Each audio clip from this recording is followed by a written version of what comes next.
to pick up with the class next week, and I think there's going to be 2 more weeks in the course, and so he'll finish us out in Colossians. But one of the things we've been talking about throughout this study so far is kind of like how to live this new life. A lot has been said throughout Colossians about putting to death the old person and coming to life with this new type of a person. And so what we've been doing is we've been describing what that looks like. And we saw in the beginning part of chapter 3 that there's some sins that we don't want to participate in. And then we saw last week that there's a bunch of stuff we want to do. And above everything, he says in verse 14, we want to put on love, which holds everything together. And I think that's going to be important to remember that phrase that love is what kind of binds everything or holds everything together. It's kind of the glue that makes everything work, okay? But before we get to that, let's go ahead and have a prayer. Our Father in heaven, we're thankful to you for the blessings that you shower upon us. We're thankful for this time that we can study and pray that our study is good for us and helpful to us as we strive to walk in a way that pleases you and glorifies you. We love you, and it's through your Son that we pray. Amen. So as we think about like the types of people that Paul is wanting us to be and the types of people that he's wanting to produce in us, one of the major things that we need to talk about is like who we are at home. Okay? And so what happens in this next section, and if you study Ephesians does the same thing. Now, actually, a lot of New Testament writing does. It describes basically 3 relationships that take place in the home. Sometimes in Bible studies, they call this the household code, right? So like, this is very strange for us to talk about in some of these ways because these things don't really make up and consist of what our homes are. But when you think about the culture they lived in the home, there were 3 basic relationships. A man would have his wife, he would often have his children, and then very often his servants, right, or his slaves. And so that's what the home consisted of. And so what is being taught is those 3 relationships: husband and wife relationship, child and parent relationship, and then the servant master relationship. Okay, and so what we'll do, and Ephesians goes into much more detail about these. There's much larger sections that Ephesians talks about. But as you look at this section, one thing you'll notice is that it's rather short, and it's also not necessarily balanced. And so, let me put it up, right? So, verse 18 and 19 talks about the wives of the husbands. Verse 20 and 21 talk about children and fathers. Then 22 is bondservants, and then chapter 4, verse 1 is masters. And so there seems to be like a lopsidedness to it, right? Wives get 1 sentence. Or husbands, 1 sentence. Children, 1 sentence. Fathers, 1 sentence. Masters, 1 sentence. Bondservants or slaves, they get like a paragraph, right? So there's a balance there, which tells you, I think, probably there's a reason that's done. That maybe this is like the bigger issue that he's dealing with there. I don't know if you guys know this, but they actually have a fairly famous master-slave relationship. And read the New Testament, the book of Philemon is about a slave. Philemon is a slave master, and he has a servant named Onesimus who ran away, and like there's this little like 1-chapter book of the Bible about it. Well, they are members of the Church of Colossae, and we actually learn that later on in Colossians, where we learn Onesimus is one of their members. Anyway, so there might have been like some tension between those relationships, and so that's why he talks a little bit more about that. Anyway, what probably is I think verse 20 and 21 for us are like easy peasy, right? We all get it, right? Children obey parents, and fathers don't provoke your children to wrath lest they become discouraged. We get it. When we talk about the husband-wife relationship, there's a tension in what is said there and what is often practiced in our culture. At least the way this is perceived, I think. And then there's certainly an unease with talking about in the home, in the master and having a slave, right? That there's some unease there. And so we're just going to briefly talk about these things and then hopefully open it up to some conversation. One relationship at a time. Wives and husbands. Wives are told this: submit to your husbands as is fitting in the Lord. Husbands, love your wives, and do not be harsh with them. Okay, so the way I like to explain this, the way I understand it, a couple things about that word submit that are important. First of all, there's a difference between the word submit in verse 21 and the word obey in verse 20. He tells children, obey your parents. It's like end of sentence, no discussion. You do what your parents tell you to do. All right? He's not saying the same thing to the wives. I think sometimes it's treated that way, but it's not what he's saying. Okay, there's a difference. Secondly, and this is a grammatical point, so like bear with me. In the Greek language, they have that can be active, which basically means subject of the sentence is doing the action. They have passive verbs, which means subject of the sentence is having the action done to them. And then they have what they call middle verbs, which is where this isn't 100, basically where the subject does the action to themselves. So active, I do it. Passive, it's done to me. Middle, I do it to myself. Okay, so he very purposefully puts this middle voice, all right? That this is what the wife does to herself. The husband is not told, make your wife submit, or submit your wife, or anything along those lines. It is something the wife is to do to herself. Also, there's interesting in the terminology between submission, and then he says in verse 19, husbands, love your wives and do not be harsh with them. So submit and love. Now that's interesting, because wouldn't we also think that the wife is to love her husband? Yeah, I mean, that when you say one, you're not necessarily excluding the other. There's an emphasis on the totality, right? So when I'm told to love Alicia, that in no way suggests that Alicia isn't also supposed to, in some sense, love me. There's a difference in the relationship. There's an emphasis that is being given, but I don't think there's a totality of what is being given. In the same type of a way, the wife is told to submit to her husband, which basically means lower yourself, like lower yourself in importance to your husband.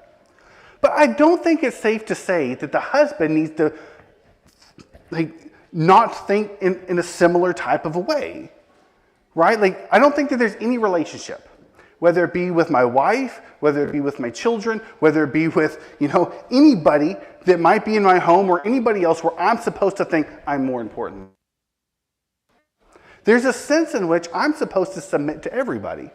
Ephesians chapter 5 actually explains that, I think, in a little clearer detail, where it says, everyone be submissive to one another. So it's true that there's an emphasis to what they're saying. So I'll tell you how I see it, kind of through a word picture. Let me say this first. I was having a conversation with my kids last night. We're crazy thinking about colleges for Emma. We're talking about going to college, that stuff. It's hard to imagine, but it's not too far away, right? It's halfway through her junior year, and we're talking about visiting schools and all those different types of things. And we're talking about dorms and living in colleges and different places. And one of the things I talked to her, I'm like, it's just a reality in life. There's going to be very few people you want to live with always. When I went to college, when I first went to college, I roomed with a guy, and it lasted about a week, and then he asked to go somewhere else. And it was primarily because he was a senior and I was a freshman, and he's like, why'd they pair me with a friend? He didn't know me, so he asked for another room, and I was like, fine. And then they gave me a roommate, and I enjoyed, I guess, that semester with that roommate, but then he stopped school and he went away, and I actually had a dorm to myself for a couple of months. I'm like, this is cool. I enjoyed a little dorm to myself, and then I transferred schools. I didn't hit a transfer portal or anything like that. It was just I just transferred. And so I transferred schools, and I went to another school, and they paired me with a roommate. And I'm telling you guys, I try to love everyone. He was hard. He was not my favorite person to live with, right? And then I actually moved into a house with some of my best friends. There were 5 of us, and we lived in a house together. I tell you what, to this day, some of those guys are my very best friends. I loved them. They were My oldest friends, my best friends, love them to death. I'm telling you, living with them at times is hard. It's just like, it's hard to live with people. There's a way I like to do things. There's a way you like to do things. And we just, I was telling my kids last night, there's going to come a time, if it's not already there, there's going to come a time where you think, I don't really want to live with Dad anymore. I love them. I appreciate the upbringing, but I don't really want to live in this house. I love my parents. I don't want to live with them, right? We get that. And I didn't say this last night. It's probably going to come a time where I don't want them to live in my house either, right? It's just a basic reality of life that most people, we don't want to live with always. But there's one person that as long as I'm alive, as long as she's alive, we will live together. We got to figure out how to do this, right? And we got to figure out how to do this at peace, in harmony, and not at odds with each other. And so here's the instruction. Wives, submit. That is, lower yourself. There's going to be times where you don't want to do something, but you have to say, you know what? We're going to do it your way. I'm just going to lower myself. And the husband's not told to say, all right, cool, go make me a sandwich. What the husband is told is, now you love your wives. And so, if you know what loving is, that's elevation. You're thinking of other people ahead of yourself. So the word picture I see is a woman lowering herself while the husband's picking her up above him. To where it's both ways. One is said submission, one is love. Both people value the other more than themselves.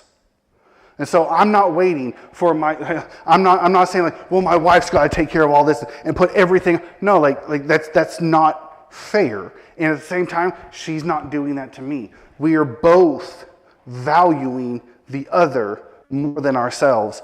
And that is how can work. Okay? And so that's the way I view this. To me, the idea of submission has such a negative connotation, but the reality is this. If you're going to try to live in a house with somebody and you always get your way, you ain't going to be real happy in that house. And it goes both ways. That there has to be a lowering of self or an elevation of another. And that's kind of what happens here. She's lowering her and you're elevating her. To where I always get my way.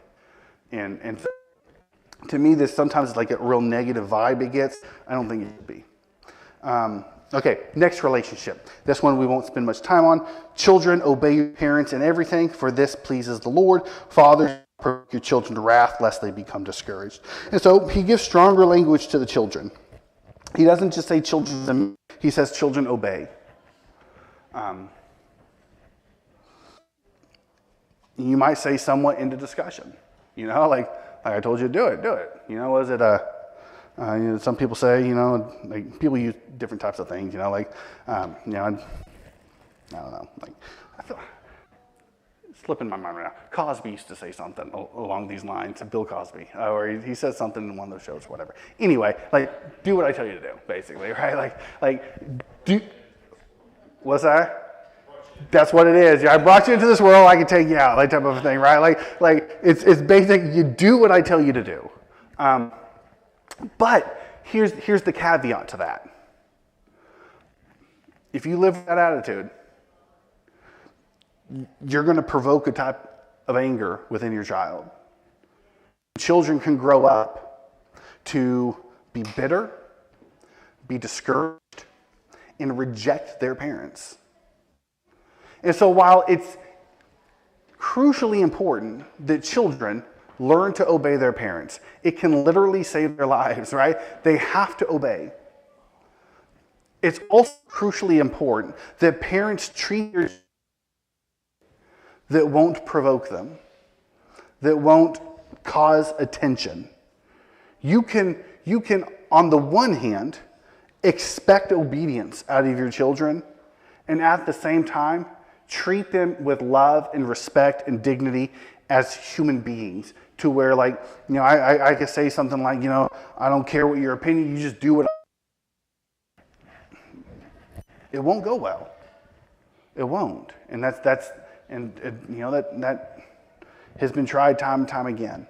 And so, yes, they must obey you. That is true. It is good for them to obey you.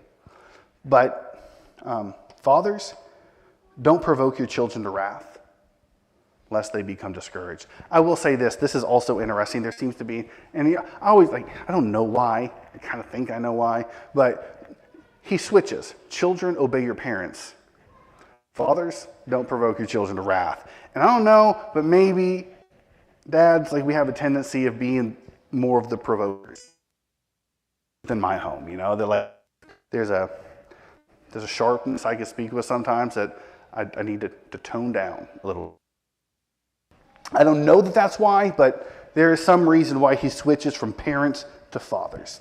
And then verse 22 through chapter 4, verse 1.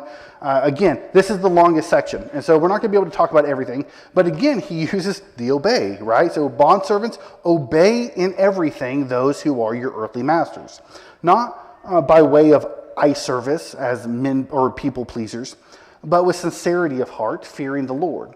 Whatever you do, work heartily as for the Lord and not for men, knowing that from the Lord you will receive the inheritance of as your reward. You are serving the Lord Christ, for the wrongdoer will be paid back for the wrong he has done. And so it's basically, again, obey your masters. And that, I think the two previous ones often make sense to us. It makes sense that within a home, there's going to be this mutual respect, right? Going to work well. That there's going to be a submission and an elevation, right? That there's going to be submission and there's going to be love. It makes sense to us that children should obey their parents. What doesn't make sense often to us, what we feel unease with, is that someone would be the slave of another. And we would want God to say that, no, that can't happen. That should not happen. But instead, he tells them to obey. And so there's this tension that arises. And I think they appreciated it. But we today, it's almost hard to talk about. We really appreciate it. Seems to be something wrong with this. And yet what he tells them is, don't do this thinking about that guy, master. Appreciate the fact that ultimately you serve the Lord, and he's going to be your judge, and he's going to be the one who makes what's right and wrong. And then he tells masters this: treat your bondservants justly and fairly, knowing that you have a master in heaven. And so it's very often for masters to act as complete lords and rulers over their servants. And he says, okay, think about, it's kind of like we're told to forgive as the Lord forgives, and various things along those lines. Well, if these people are going to be under you, God's paying attention to how you are towards them, because you also have a master who's over you. So if you want God to be harsh with you, then be harsh with them, type of a thing. I'll say this, and this is my thought about bondservants to discuss. I think the way God handles is interesting, because on the one hand, we feel like God should just come out and say, no slaves. And he doesn't do that. I think what we learn is something about God and the way he handles things. Is that God, and you might say, as we look at the Christian world around us, what God did worked, right? There's not a lot of slavery in Christian societies anymore. And it's because while God doesn't say no slaves, he does say, love your neighbor. And when I hear love my neighbor, what that tells me is don't capture them.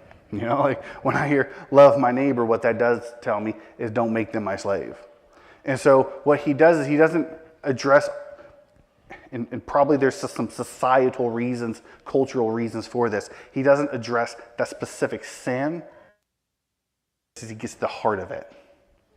If God can produce in his followers people who loved their neighbors, people who treated everyone with justice, people who treated everyone with fairness, then while he never said don't have slaves, he essentially said don't have slaves. And what's happened is when people come to justice, fairness, and all these things, societies that follow that, slavery kind of dissipates. And so that's my understanding of these sections. Any questions or comments y'all have before we get into some of the questions that I've come up with? I had heard a sermon one time where they talked about in verse 23 that actually applied to employees and employers. That like when you go to work, obviously your employer is asking you, but you should still be working and Yeah. you're working for the Lord. Yeah. No, I think that's the typical application we try to make of it. It's very clearly two different situations, but I think what we're learning is a principle, right? Whether it be husbands and wives, whether it be fathers with their children, whether it be masters with their servants, there is a way the world operates that is those who are stronger, those who are bigger, and those who have power tend to mistreat those who they can mistreat. And God's way of doing things flips that on its head to where husbands are taught, yeah, it's true. In most cases, you're going to be stronger and more powerful than your wife. And men have mistreated women for thousands of years because of it. But those who follow Christ don't do that.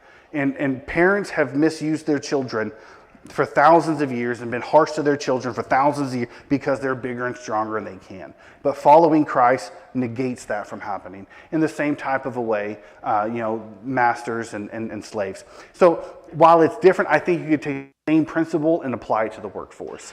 That you might be the employer and this might be the employee. You're in charge. You can do things. But God's way of doing things forbids people in power, people who are stronger, people who have the ability to mistreat people just because they can or for their own benefit. God's way of doing things is quite different than that. So while it's a different situation, I do think you can find an application in like the workforce.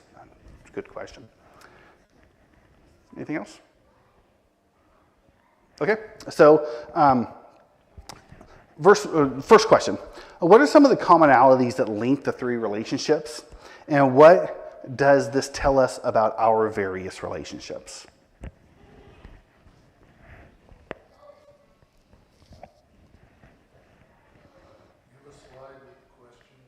What's that? Do you have a slide with the question? I don't know. Maybe I should have written that up there. I wanted you to all see the verse when I asked it. But I'll read it again. What are some of the things that are common between all three of the relationships? And how can we apply that to our relationships? Well, there's always somebody that's in charge. Yeah. There's always somebody that is going to be the one that's getting the... Right. Yeah, I think that's right. This is clearly about that, right? There are people, and he is the order of it. So he addresses first the people who usually are mistreated. And he tells them how to handle their situations when they're usually mistreated. And then he talks to the people who usually are in charge. And he tells them, this is how you handle that. So there's always, whether in the home, whether at the workplace, just in life, you're always going to have, for lack of a better term, the haves and the have-nots, right? You're going to have those in charge and those who are have those others in charge of them. And so there's that commonality of all three of these types of relationships that he's addressing.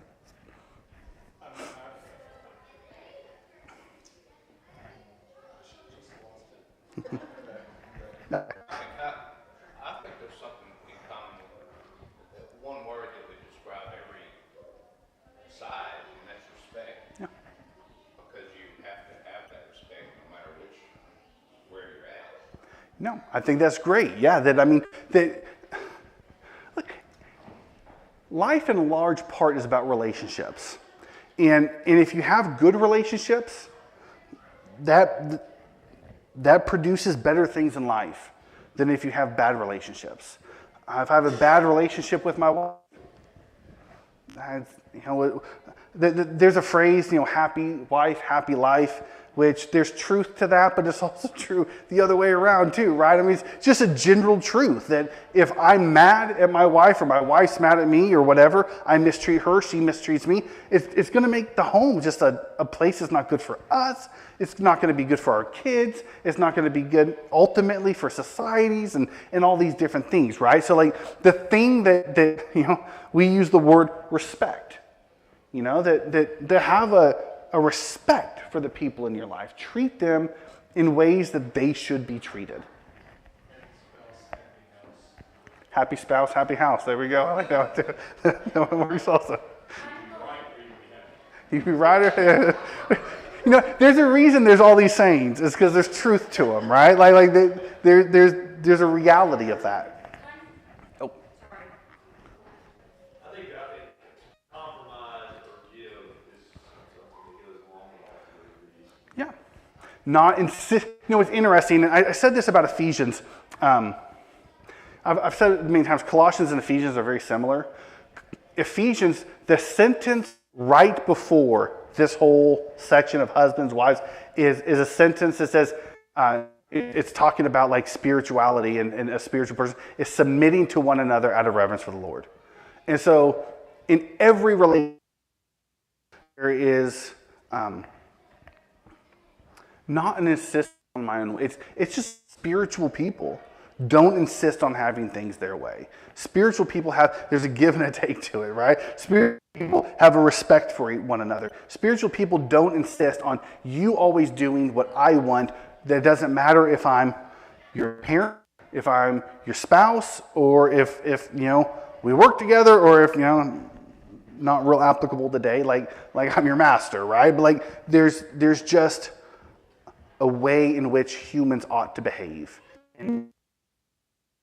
Always me, I get what I want. I was going to say, going along with that, I feel like a common thing you see here is emotion. Mm-hmm. And I think emotions can make us cross the line at times. One of the things I say to the boys all the time is, you're allowed to be mad at me. You're not allowed to be disrespectful because of that. Yeah. And so it kind of goes the same way with every relationship. I mean, I should be like that with Chuck. He should be like that with me, with our kids, with our parents, all the things. I do think when you tie emotion to it, then it allows there to be a line that can be crossed and just make sure that. Right. Yeah, I think, and look, it's interesting why all this stuff comes after, what we talked about the previous weeks, things like anger and slander and all those different things, rather like kindness and forgiveness. I think if we take those types of things that we are to be, he says the things that we're to put off, the things that we're to put on, and we insert those into our relationships, we'll find that our relationships are much better. Emotions they're to be controlled. And it's not wrong to be angry. It is wrong to be angry, towards someone. You have to control types of things, to learn kindness and fairness, and all of these different things. And you're right that the problems we have, the reason parents often provoke their children is because their children provoke them first, right? It's just like the kid did something they're not supposed to do, and I get angry about it, and I act in a certain type of a way. And so I think you're right, emotion. So I think there's no bell. Our time is up, and so I appreciate y'all's thoughts and comments. We'll go ahead and put a pin in it and pick up next week. My dad will actually teach. Sorry, next week. That's the prayer. Our Father in heaven, we're thankful for the blessings you shower upon us. We're thankful for this time where we could be together. We're thankful for this study, and we pray that it's good and helpful to us. We pray that we will be people in our homes, whether to our spouses or our children or to whoever we are with in life, that we will be people who don't insist on our way, that we are people who are fair and respectful, people who are willing to yield in various situations, that we act with love and kindness and goodness towards all the people in our lives. And We ask that that would foster good and helpful relationships. Our God, we love you, and it's through your